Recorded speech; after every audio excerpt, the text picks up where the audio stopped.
கர்த்தரோ இருதயத்தை பார்க்கிறார். அல்லேலூயா. அல்லேலூயா. கர்த்தர் சாமுவேலை நோக்கி, நீ இவனுடைய முகத்தையும் இவனுடைய சரீர வளர்ச்சியையும் பார்க்க வேண்டாம், நான் இவனை புறக்கணித்தேன்.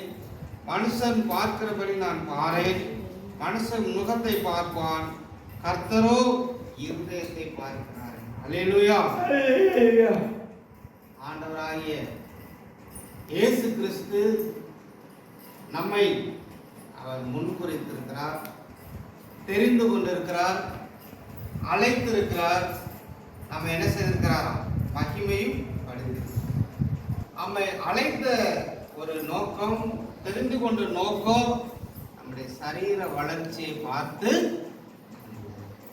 நம்ம அழகா இருக்கிறோம் அப்படின்றதுக்காக அல்ல, நம்ம படிச்சிருக்கிறோம் அப்படின்றதுக்காக அல்ல. ஆண்டவர் இந்த உலகத்தில் பிறப்பதற்கு முன்பதாக மரியாளையும் யோசேப்பையும் என்ன செய்தாராம்? தெரிந்து கொண்டாருன்னு சொன்னார். மரியாளுக்குள்ளேயும் யோசேப்புக்குள்ளேயும் என்ன அப்படி ஒரு விசேஷத்த குணம், என்ன ஒரு அழகா இருந்தார்களா, இல்ல தோற்றத்துல பெரியவர்களா இருந்தார்களா என்று சொன்னால் எதுவுமே. மனுஷன் பார்க்கிற பிரகாரம் பார்க்கிற தேவன் இல்லை. இன்றைக்கு நம்முடைய வெளி தோற்றத்தை நம்ம பார்க்கிறோம். வெளி தோற்றத்தை பார்த்து நம்ம என்ன செய்யறோம்? ஒரு மனிதனை நம்ம எடை போடுறோம். இவர் நல்லா இருப்பார், வசதியானவராக இருப்பாரோ, இல்லை நல்லா படிச்சிருக்கிறவரோ, அவர் ட்ரெஸ் எப்படி பண்றாங்க, இப்படி நம்ம என்ன செய்யறோம்? வெளி தோற்றத்தை. அதே போலதான் இந்த 16வது அதிகாரத்திலே ஆண்டவர் என்ன சொன்னாரு? ஈசாயின் குடும்பத்திலிருந்து ஒரு மனிதனை என்ன செய்யணும்? ராஜாவாக அபிஷேகம் பண்ணும்படி சாமுவேலை தேவன் என்ன செய்தாரு? அப்ப ஈசாயின் குடும்பத்துல என்ன செய்தாங்க? 8 குழந்தைகள் இருந்தாங்க, 8 ஆண் பிள்ளைகள் இருந்தார். ஒவ்வொருவராக வந்து சாமுவேல் இடத்துல நிக்கிறாங்க. சாமுவேல் அவர்களை பார்த்து என்ன செய்யறாரு? ஒவ்வொருவரையும் பார்க்கும் பொழுது இந்த செலக்ட் பண்ணலாமா, முதல் பையனை செலக்ட் பண்ணலாமா, 2வது பையனை செலக்ட் பண்ணலாமா, இப்படி 3, 4, 5 பொழுது. ஆனால் ஆண்டவர் சொல்றாரு, இவர்கள் யாரையும் நான் என்ன செய்யல? அல்லேலூயா. அல்லேலூயா. கடைசியாக வந்தவர் தான். அப்பொழுது ஈசாய் அபினதாயை அழைத்து அவனை சாமுவேலுக்கு முன்பாக கடந்து போக பண்ணினான். அவன் இவனையும் கர்த்தர் தெரிந்து கொள்ளவில்லை. இருக்கிற எல்லாரையும் என்ன செஞ்சுட்டாங்க? காமிச்சாச்சு. யாரையுமே செலக்ட் பண்ண முடியல. அப்ப சாமுவேல் எதை நோக்குறாரு? ஆண்டவர் எதை நோக்குறாரு? நம்முடைய பார்வை எதன் மேல இருக்கிறது? ஆண்டவருடைய பார்வை எதன் மேல இருக்கிறது? அப்ப இங்க இந்த சரீர வளர்ச்சியை பார்க்கிறார். ஒரு ராஜான்னு சொன்னா நல்ல சரீர வளர்ச்சி இருந்தா போதும், நல்ல பலசாலியா இருந்தா போதும், அவனுக்கு என்ன இருக்கணும்? சண்டை போடக்கூடிய திறமை இருந்தா போதும்னு சொல்லிதான் சாமுவேல். ஆனால் ஆண்டவர் என்ன செய்யறாரு? சாமுவேல் எதெல்லாம் நினைக்கிறாரோ அதெல்லாத்தையும் புறக்கணிக்கிறார். அப்ப கடைசியா கேட்கிறாரு, உன் பிள்ளைகள் இவ்வளவுதானா என்று ஈசாயை கேட்டான். அதற்கு அவன், இன்னும் எல்லாருக்கும் இளையவன் ஒருவன் இருக்கிறான், அவன் ஆடுகளை மேய்த்து கொண்டிருக்கிறான். கடைசியில இருக்கிற ஒருவர் தான் தாவீது. என்ன சொல்றாரு? சாமுவேல் அத சொல்லு. ஆண்டவர் எதை பார்க்கிறார்? நம்முடைய அவுட்வர்ட் அப்பியரன்ஸ் சொல்லுங்க. அவுட்வர்ட் அப்பியரன்ஸ் பார்த்து ஆண்டவர் எடை போடுகிறவர் அல்ல. இன்னைக்கு நிறைய சபைகள் உருவாகிட்டு இருக்கு, ஊழியர்கள் உருவாக்குறாங்க, நிறைய என்ன செய்யறாங்க, எல்லாம் பெருகிட்டு. அப்ப இன்னைக்கு நம்ம எதை பார்க்கணும்? அவங்கள்ட்ட எதை பார்க்கிறோம்னா வளர்ச்சி என்ன மாதிரி வளர்ச்சி? சரீர வளர்ச்சியா, வசதியா இருக்காங்களா, இது நம்ம பார்க்கணும். ஆனால் ஆண்டவர் இருதயத்தை. சாமுவேல் வெளி தோற்றத்தை பார்த்தார். ஆண்டவர் என்ன செய்யறாரு? தாவீதை பார்த்து இவனை என்ன செய்? அபிஷேகம் பண்ண. தாவீது எப்படிப்பட்டவராக இருந்தாரா? அவன் சிவந்த மேனியும் அழகிய கண்களும் நல்ல ரூபமுள்ளவனாய் இருந்தான். அப்பொழுது கர்த்தர், இவன்தான், நீ எழுந்து இவனை அபிஷேகம் பண்ணு. அபிஷேகம் பண்ண கர்த்தருடைய ஆவியானவர் தாவீதின் மேல் வந்து இறங்கினார். சாமுவேல் எழுந்து ராமாவுக்கு போய்விட்டான். அல்லேலூயா, அல்லேலூயா. ஆண்டவர் நம்மளிடத்துல எதை எதிர்பார்க்கிறார் சொன்னா, அந்த இருதயத்தை தான் ஆண்டவர் என்ன செய்றாரு. எனக்கு கூட என்னோட பழகினவர்கள் நிறைய பேர் என்னிடத்துல என்ன கேட்பாங்க, உங்க வீட்டுல என்ன இருக்கு, ஃப்ரிட்ஜ் இருக்கா, வாஷிங் மிஷின் இருக்கா, என்ன மாதிரி நீங்க எப்படி வசதியானவங்களா இருக்கீங்களா, என்ன பொருட்கள் இருக்கு, இப்படி காஸ்ட்லியான ஐட்டங்களை தான் என்ன செய்றாங்க கேட்பாங்க. என்ன டிவி வச்சிருக்கீங்க, என்ன போன் வச்சிருக்கீங்க, என்ன கார் வச்சிருக்கீங்க, என்ன கம்பெனி பிராண்ட் யூஸ் பண்றீங்க, இப்படிதான் என்ன செய்வாங்க. யாராவது வந்து நீங்க எப்படி இருக்கிறீங்க ஆவிக்குரிய வாழ்க்கையில் அப்படின்னு யாராவது கேட்பாங்களா? நல்லா ஜெபம் பண்ணுவீங்களா, நல்லா பைபிள் படிப்பீங்களா, ஊழியத்துக்கு போவீங்களா, இல்லை சண்டே ஸ்கூல் இந்த மாதிரி ஏதாவது செய்வீங்க, அப்படி யாரும் செய்யல. அப்ப ஆண்டவர் பார்க்கிற விதம் வேறு விதமா இருக்கு. அந்த ஆவி, அந்த தேவன் எதிர்பார்த்த ஒரு ஆவிக்குரிய காரியங்கள் தாவீது இடத்துல காணப்பட்டது. தாவீது சொல்றாரு, நான் கர்த்தரை காலத்திலும் ஸ்தோத்தரிப்பேன், அவர் துதி எப்போது என் வாயில. அவர் என்ன செய்றாரா, தாவீதை போல நடனமாடி அப்பாவை ஸ்தோத்தரிப்பார். தம்புரோடு வீணையோடு ஆண்டவர் என்ன செய்தாராம், தொடர்ந்து அவர் பாடிக்கொண்டே இருந்தார் என்று சொல்லப்படும். அதனாலதான் தேவன் ராஜாவாக என்ன செய்யறார், தாவீதை அபிஷேகம் பண்ணிட்டார். தாவீதுக்குள்ள சரீர வளர்ச்சி, ஒருவேளை அவர் குட்டையா இருந்தாரோ, இல்ல ஹைட்டா இருந்தாரோ, பாடியா இருந்தாரோ, போர் வீரனை போல இருந்தாரோ நமக்கு தெரியாது. ஆனால் ஆண்டவருடைய அபிஷேகம் வந்த உடனே இந்த தாவீது என்ன செய்தாராம், பெரிய கோலியாத்து முன்பாக போய் நிற்கிறதை நம்ம பார்க்கிறோம். இஸ்ரவேல் ஜனங்கள் நீண்ட நாட்களாக என்ன செய்வாங்க, கோலியாத்து முன்னாடி, பெலிஸ்தருக்கு முன்னாடி தோற்று போய் கொண்டே இருந்தார். சவுல் ராஜாவாக இருந்தும் இந்த கோலியாத்தை என்ன செய்ய முடியல, மேற்கொள்ள முடியும். ஆனால் ஆண்டவர் தெரிந்து கொண்ட ஒரு மனிதனாகிய தாவீது இடத்துல கர்த்தருடைய ஆவி இருந்ததுனால தாவீது அவன் என்ன செய்ய முடிந்தது, பெரிய கோலியாத்தை சிறிய ஒரு கல்லை கொண்டு என்ன செய்தாராம், அடித்து ஆளி பண்ணினார். என்ன செய்தாராம், நீண்ட நாள் ஒரு பிரச்சனை, தோல்வி. இஸ்ரவேல் ஜனங்களுக்கு தோல்வியாவே காணப்படும். அவர்களால் மேற்கொள்ளவே முடியல. ஜெபிச்சு பார்க்குறாங்க, சண்டை போட்டு பார்க்குறாங்க, பயிற்சி பண்ணி பார்க்குறாங்க, நிறைய சூழ்ச்சிகளை தந்திரங்களை என்ன செய்கிறாங்க பண்ணி பார்க்குறாங்க. ஆனால் இந்த கோலியாத்தை அவர்களால் மேற்கொள்ள முடியும். ஆண்டவருடைய கரம், கர்த்தருடைய கரம், ஆவி இந்த தாவீதுக்குள்ள இருந்ததுனால தாவீது என்ன செய்தாராம், கோலியாத்தை முறியடி மேற்கொள்ள. அதுதான் ஆண்டவருடைய செலக்ஷன்.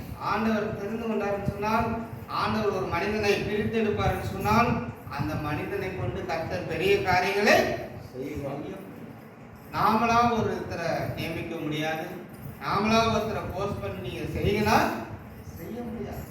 அதே போலதான் இன்றைக்கு நம்மையும் ஆண்டவர் என்ன செய்திருக்காரு, தெரிந்து கொண்டிருக்கிறார். நோவாவுக்கு கர்த்தருடைய கண்கள் என்ன கிடைத்ததான், கிருபை கிடைத்தது.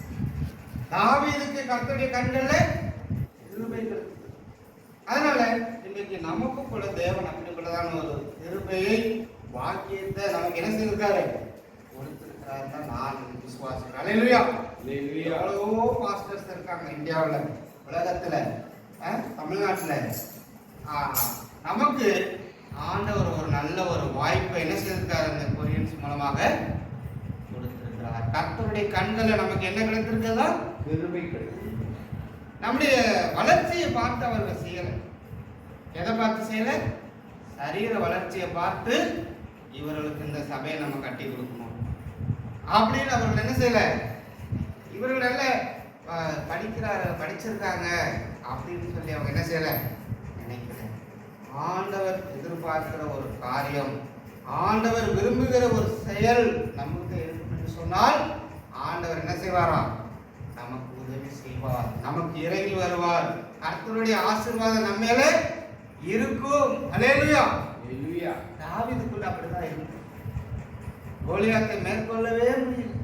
எவ்வளவோ சோல்ஜர்ஸ் இருக்காங்க, எவ்வளவோ போர் கருவிகள் இருக்கு, ஆனால் அவர்களால் என்ன செய்ய முடியல. அது ஒரு மிகப்பெரிய ஒரு தோல்வியா காணப்படும். இன்னைக்கு நம்முடைய வாழ்க்கையில கூட அநேக வருடங்களாக போராடி கொண்டிருக்கிறோம். மேற்கொள்ள முடியாமல் என்ன செய்யறோம்? போராடிக்கிட்டே இருக்கோம், ஜெபிச்சுக்கிட்டு இருக்கோம், ஒண்ணுமே. ஆனால் ஒரு சிறிய மனிதனாகிய தாவீதுக்குள்ள ஆண்டவர் பெரிய ஒரு காரியத்தை என்ன செய்தாரு? வைத்திருந்தார். அல்லேலூயா. அதே போல இன்னைக்கு நம்மையும் கூட தேவன் தெரிந்திருக்கிறார், அழைத்திருக்கிறார், பிரித்து எடுத்திருக்கிறார். நம்மை கொண்டு அவரால் பெரிய காரியங்களை செய்ய முடியும். இவ்வளவு மக்கள் இருக்கிற இந்த உலகத்துல நம்ம ஒரு பாத்திரமா ஆண்டவர் என்ன செய்கிறாரு? தெரிந்தெடுத்து அந்த கொரியன் மிஷினரிகள் கண்கள்ல தயவு கிடைக்கும்படி அந்த மனிதனுடைய ஆண்மையிலே அவர்கள் வெளிப்புற தோற்றத்தை பார்த்து நம்ம என்ன செய்யல, இவர்களுக்கு இதை செய்யணும், இந்த உதவியை செய்யணும். அவர்கள் கர்த்தரை துதிக்கிற துதி, கர்த்தரை நம்ம எக்காலத்திலும் துதித்து கொண்டே இருக்கும் பொழுது, அவருடைய நாமத்தை உயர்த்தி கொண்டிருக்கும் பொழுது ஆண்டவர் நிச்சயமாக கிரியை செய்கிற தேவனாய் இருக்கிறார். அதனாலதான் இந்த தாவீதுடைய வாழ்க்கையில ஜெயம் உண்டானது. தாவீது என்ன செய்தார்? மிகப்பெரிய ஒரு யுத்த வீரனாக மாறினார். ஆடுகளை மேய்த்துக் கொண்டிருந்த ஒரு மனிதன் தான் தாவீது. சிவந்த மேனியும் அழகிய கண்களும் உடையமாயிருந்து ஆடுகளை மேய்த்துக் கொண்டு, இதற்கு முன்பாக எந்த ஒரு அனுபவம் கிடையாது, போர் அனுபவம் கிடையாது, சண்டை போட்டது கிடையாது. ஆனால் ஆடுகளை மேய்ப்பதில் அவர் வல்லவனாய் காணப்பட்டார். இந்த வசனம் சொல்கிறது, பின்னும் தாவீது என்னை சிங்கத்தின் கைக்கும் கரடியின் கைக்கும் தப்புவித்த கர்த்தர் இந்த பெலிஸ்தருடைய கைக்கும் தப்புவிப்பார். அல்லேலூயா. அல்லேலூயா. சிங்கத்தின் கைக்கும் கரடியின் கைக்கும் ஆண்டவர் என்ன செய்தாராம்? நான் தப்பிச்சேன்னு சொல்லல, நான் சண்டை போட்டேன்னு சொல்லல, கரடியை நான் கொன்னேன்னு சொல்லல, சிங்கத்தை நான் கொன்னேன்னு தாவீது சொல்றார். கர்த்தர் என்னை தப்புவித்தார், கர்த்தர் என்னை என்ன செய்தாரு? பாதுகாத்தார், கர்த்தர் என்னோடு கூட இருந்து மந்தை மேய்க்க வைத்தார் அப்படின்னு நாங்க அறிக்கிறோம். என்னுடைய சுய பலத்தினால நான் சிங்கத்தை கொல்லல, என்னுடைய பலத்தினாலே கரடியை கொன்னேன்னு சொல்லி தாவீது அறிக்கிறார். கர்த்தர் என்னை தப்பு. அதனால இன்றைக்கு நம்மை தேவன் என்ன சார் தெரிந்துட்டாரு சொன்னா, நாம அவரை தெரிந்து கொள்ள, அவர் தான் நம்ம என்ன செய்திருக்காரு? எங்களுடைய பரிசுத்தத்தினால, நாங்க உண்மையா இருக்கிறதுனால அப்படின்னு நம்ம கிடையாது. அவர் நம்ம மேல வைத்திருக்கிற கிருபை, நம்ம மேல வைத்திருக்கிற இரக்கம், அவர் நம்ம மேல வைத்திருக்கிற ஒரு கிருபை இரக்கம் இருக்கிறதுனால தான் ஆண்டவர் நமக்கு என்ன செய்திருக்காரு? இப்படிப்பட்டதான காரியங்களை செய்திருக்கிறார். அல்லேலூயா. அல்லேலூயா. தாவீதுடைய வாழ்க்கையிலே ஆண்டவர் எதிர்பார்த்ததான அந்த காரியங்கள், தேவனை துதிக்கிறது. நமக்கு எப்படிப்பட்ட பிரச்சனை வந்தாலும், போராட்டங்கள் வந்தாலும், நெருக்கங்கள் வந்தாலும், உபத்திரங்கள் வந்தாலும், ஆடுகள் வந்தாலும், அவமானங்கள் வந்தாலும், நிந்தைகள் வந்தாலும், எல்லா சூழ்நிலையிலும் பவுல் சொல்கிறாரு, நான் என்ன செய்வேன்? கர்த்தரை ஸ்தோத்தரிப்பேன், தொடர்ந்து ஓடிக்கொண்டே இருப்பேன். தாவீது அதை சொல்றார், கர்த்தரை நான் எக்காலத்திலும் ஸ்தோத்தரிப்பேன், அவர் துதி எப்போதும் வாயில் இருந்து கொண்டே. ஆண்டவரை முன்வைத்து ஓடும் பொழுது, ஆண்டவரை நம்ம உயர்த்தும் பொழுது, எவ்வளவு பெரிய பெலிஸ்தனாக இருந்தாலும் மேற்கொள்ள முடியும். அல்லேலூயா. அதுதான் தேவன் தெரிந்து கொண்ட ஒரு பாத்திரம். தேவன் தெரிந்து கொண்ட ஒரு பாத்திரம் மூலமாக ஆண்டவரால் பெரிய பெரிய காரியங்களை செய்ய முடியும். நாமும் கூட அநேக நாட்களாக ஜெபித்துக் கொண்டிருக்கிறோம். கர்த்தர் பெரிய காரியங்களை நிச்சயமாக செய்வார். எப்படி தாவீதை கொண்டு ஆண்டவர் பெரிய அற்புத அடையாளங்களை செய்தாரோ, அதே போல நமக்கு அவருடைய கிருபை, அவருடைய இரக்கம் இருக்கிறதுனால ஆண்டவர் நமக்கு இப்படிப்பட்டதான ஒரு ஆசீர்வாதத்தை நம்ம நினைச்சு கூட பார்க்க முடியாது. நினைத்து பார்க்கும் பொழுது, கடந்த கால வாழ்க்கையை நினைக்கும் பொழுது, 1998 பைபிள் 97 பைபிள் காலேஜுக்கு நான் போறேன். நீ ரொம்ப சின்ன பையனா இருக்குன்னு சொல்லி என்னை என்ன பண்ணிட்டாங்க, ரிஜெக்ட் பண்ணி விட்டாங்க. நேற்று கூட நான் ஸ்ரீபாப்பாவுக்கு சொல்லிட்டு இருந்தேன், முத நான் பைபிள் காலேஜுக்கு போனது என்னை என்ன செய்யலை, தெரிந்து கொள்ளவில்லை. நான் படிக்கணும்னு போனாலும் அங்கே அழைப்பு இருந்தால் மட்டும்தான் படிக்க முடியும். நான் 10th படிச்சிருக்கேங்க, என்னை சேர்த்துக்கோங்க, நான் படிச்சிருவேங்கன்னு சொல்லி நம்ம என்ன செய்ய முடியாது. நான் போன உடனே என்ன பண்ணிட்டாங்க, என்ன ரிஜெக்ட். அதுக்கப்புறம் ஞானவாசகையா என்ன செய்யல, விடலை. நான் எப்படியாவது இந்த கொரியன் மிஷன்ல உங்களை சேர்த்துட்டு தான் விடுவேன் அப்படின்னு சொன்னாங்க. நானும் இனிமே எங்க நம்மளை சேர்க்க போறாங்க, நமக்கு அவ்வளவுதான் சான்ஸ், ஒரு தடவை தான் அந்த வாய்ப்பு வரும், அதுக்கப்புறம் வாய்ப்பு இனிமே கிடைக்காதுன்னு தான் நான் நினைச்சிருந்தேன். ஆனால் ஆண்டவர் தாவீதை தெரிந்து கொண்டது போல என்ன செய்தாரு, திரும்பவும் ஞானவாசகர் அவர்கள் முயற்சினால நீங்க என்ன செய்ய, வாங்க, ஒரு மீட்டிங் நடக்க போது வாங்கன்னு சொன்ன உடனே அந்த இடத்துல திடீர்னு ஒரு அறிவிப்பு கொடுத்தாங்க. எந்த பாஸ்டர்லாம் ஸ்டூடெண்ட்ஸை கொண்டு வந்திருக்கீங்களோ என்ன செய்யுங்க, எல்லா ஸ்டூடெண்ட்ஸையும் முன்னாடி கொண்டுட்டு வாங்க. அப்போ நானும் திடீர்னு யதார்த்தமாக தான் போயிருந்தேன். போட ஒன்று ஸ்டூடெண்ட்ஸ் எல்லாம் ஏறுங்க காலேஜுக்குன்ட்டாங்க. கையில் லக்கேஜ் இல்லை, ஒன்றும் இல்லை, எதுவுமே இல்லை. டக்குன்னு என்ன செய்யுங்க, எல்லாம் ஏறுங்க. எப்படி இருக்கும், அட்மிஷனுக்காக போய் நம்ம காத்திருந்து இன்டர்வியூ அட்டன் பண்ணி எல்லாம் போய் கிட்ட போகும்போது நீங்கள் ரிஜெக்ட், இந்த வருஷம் நீங்கள் என்ன செய்ய முடியாது, சேர முடியாது. ஆனால் ஆண்டவர் ஒரு மனிதனை தெரிந்துக்கணும், ஆண்டவர் முன்குறித்தார்னு சொன்னால் யாருமே என்ன செய்ய முடியாது, எந்த ஒரு செலெக்ஷனும் கிடையாது, எந்த ஒரு இதுவுமே இல்லாமல் எல்லாம் ஏறுங்க காலேஜுக்கு ஏறுங்கன்னாங்க. வந்திருக்க ஸ்டூடெண்ட்ஸ் எல்லாரும் ஏறி போய் சேர்ந்தாச்சு. அதுதான் ஆண்டவர் நம்மளை தெரிந்து கொள்கிறோம். அன்றையிலிருந்து இன்றைய வரைக்கும் தேவன் நம்ம என்ன செய்திருக்கிறாரு, நடத்தி கொண்டு வருகிறார். அல்லேலூயா, அல்லேலூயா. அன்னைக்கு 97ல் அவங்களாவே சேர்த்துக்கணும். நம்ம போய் எந்த ரெக்கமெண்ட் எதுவுமே பண்ணல, அவராகவே. அதே போலதான் நம்ம வீட்டில் இருக்க எல்லாரையும் தேவன் என்ன செய்றாரு, எவ்வளோ பேர் இருக்கும்போது ஆண்டவர் நமக்கு என்ன செஞ்சிருக்காரு, ஒரு நல்ல ஆசீர்வாதத்தை, தேவனை அறிகிற அறிவிலே வளர்வதற்குரிய அந்த ஒரு பாக்கியத்தை என்ன செய்தார் நமக்கு. தொடர்ந்து நம்ம அவருக்கு பிரியமா இருக்கும் பொழுது தாவீதை போல கர்த்தரை எக்காலத்திலும் நான் எல்லா சூழ்நிலையிலையும் நான் துதிப்பேன், தோத்தரிப்பேன் என்று நம்ம சொல்லும் பொழுது கர்த்தர் பெரிய காரியங்கள் என்ன செய்யமாக செய்வார். அப்ப அந்த நாட்டில் ஞானவாசகர் அவர்கள் சொன்னது போல என்ன செய்யறாங்க, அந்த அட்மிஷன் கிடைத்தது. அது மாத்திரமல்ல, நிச்சயமா உங்களுக்கு சபை என்ன செய்வாங்க, கற்றுக் கொடுப்பாங்க, கவலைப்படாது. முழுவதும் சீட்டு கொட்டையில் இருக்கு தெரியா, நாங்கள் எப்படி சபையை கட்ட போறோம்னு தெரியுது அப்படின்னு சொல்லும் பொழுது நீங்க என்ன செய்ய வேண்டாம், கர்த்தர் நிச்சயமாக சபை என்ன செய்வார், உங்களுக்கு கட்டி கொடுப்பார். ஆண்டவர் உங்களை அழைத்திருக்கிறார், உங்களை ஒருபோதும் அவர் கைவிடவே மாட்டார். நம்ம எந்த காலேஜில் என்னை சேர்க்க முடியாதுன்னு சொன்னாங்களோ அதே காலேஜில் திரும்ப சேர்த்து இன்றைய தினம் வரைக்கும் நமக்கு என்ன செய்யுது, ரிலேஷன்ஷிப். அல்லேலூயா. 97லிருந்து 2027 வரப்போகுது. கிட்டத்தட்ட எத்தனை வருஷம் ஆச்சு, 30 வருஷத்தை ஆகிடுச்சு. 30 வருஷமா தேவன் அவர்களோடு இணைந்து பயணிக்கக்கூடிய ஒரு அனுபவத்தை நமக்கு கொடுத்திருக்கிறார். அல்லேலூயா. எத்தனையோ பாஸ்டர்ஸ் இருக்காங்க, எத்தனையோ விசுவாசிகள், எவ்வளோ பேர் இருக்கிறாங்க.